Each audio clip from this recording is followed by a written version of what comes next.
শান্তি ও সম্প্রীতির জ্বলন্ত উদাহরণ সোনার বাংলাদেশকে বিশ্বের দরবারে কুলসিত করার চেষ্টায় সেই রাষ্ট্রদ্রোহী রাজাকার আলবদর ইন্ডিয়ার দালাল ডিজিটাল ঘসুটি বেগম প্রিয়া সাহাকে অবিলম্বে রাষ্ট্রদ্রোহী মামলায় গ্রেফতার করে বিচারের আওতায় আনা হোক। আসসালামু আলাইকুম। দেশ বিদেশ যে যেখান থেকে এই ভিডিওটা দেখছেন সবাইকে সিলেট টু লন্ডন পিজির পক্ষ থেকে অনেক অনেক প্রীতি ও শুভেচ্ছা। আমাদের শুভকামনাও তাই।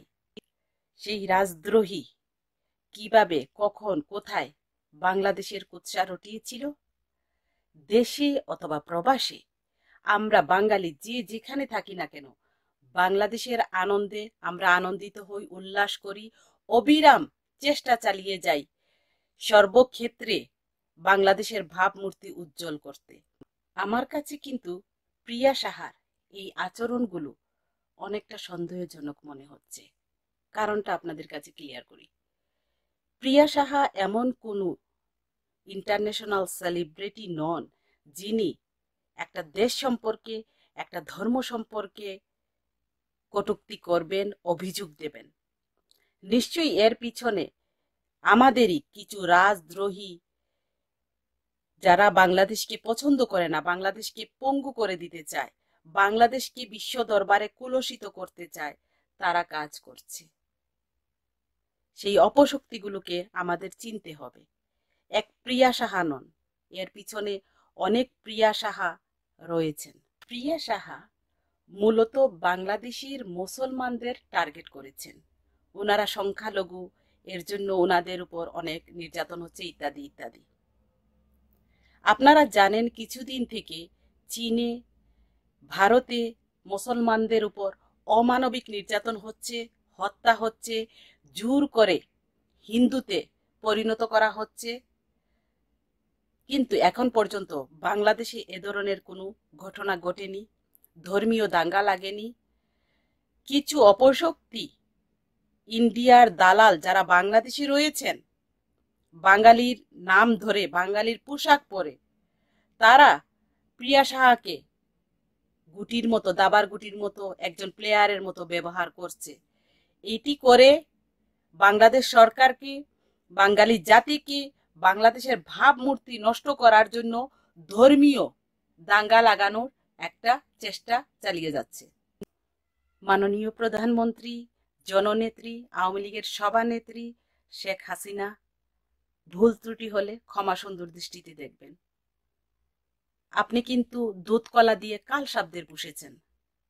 প্রিয়া সাহার মতো কালসাপেরা সময় সুযোগে ব্যক্তি স্বার্থে অপশক্তির সঙ্গী হয়ে বাংলাদেশ সরকার তথা গোটা বাংলাদেশকে বিষাক্ত ছুবল দেওয়ার চেষ্টা করছে। আওয়ামী লীগ কি না করেনি প্রিয়া সাহার জন্য। দলের ছত্রছায়া থেকে সে বিভিন্ন সময় বিভিন্ন সুযোগ সুবিধা নিয়েছে। তার স্বামী মলয় সাহা দেশের অত্যন্ত গুরুত্বপূর্ণ একটা বিভাগ দোদকের সহকারী পরিচালক। অথচ এই বেঈমান, এই রাষ্ট্রদ্রোহী প্রিয়া সাহা বাংলাদেশ আওয়ামী লীগ সরকার চলাকালীন সময় সংখ্যালঘুদের উপর নির্যাতন হচ্ছে এই কথা বলে বহির্বিশ্বে বাংলাদেশ সরকারের ভাবমূর্তি নষ্ট করছে। শুধু প্রিয়া সাহা নয়, আওয়ামী লীগ সরকার চলাকালীন অবস্থায় হিন্দুদের বিশেষ গুরুত্ব দেওয়া হয়েছে। প্রধানমন্ত্রীর কার্যালয় থেকে শুরু করে শিক্ষা, স্বাস্থ্য, এমনকি পুলিশ প্রশাসন, ইউনিয়ন পরিষদেও বিভিন্ন গুরুত্বপূর্ণ পদে হিন্দুরা রয়েছেন। কই 90% মুসলমানের দেশ, আমরা তো কখনো প্রতিবাদ করিনি, আমরা তো কখনো হিন্দু মুসলমান ভাগাভাগি করিনি, কোনো দ্বন্দ্ব করিনি। মাননীয় প্রধানমন্ত্রী, ভারতে, চীনে যে হিন্দু মুসলমানের দাঙ্গা হচ্ছে সেটারই একটা সূত্রপাত করতে চেষ্টা করছে বাংলাদেশেও হিন্দু মুসলমান দাঙ্গা সৃষ্টি করার। এই অপশক্তিগুলোকে সরকার এবং দেশকে বাঁচাতে হবে। এরকম হাজার হাজার প্রিয়া সাহার মতো রাষ্ট্রদ্রোহীরা সরকারের ছত্রছায়া থেকে সরকারকে পঙ্গু করার চেষ্টা করছে, পুরো দেশকে পঙ্গু করার চেষ্টা করছে। এদেরকে চিহ্নিত করতে হবে, এদেরকে বিচারের আওতায় আনতে হবে।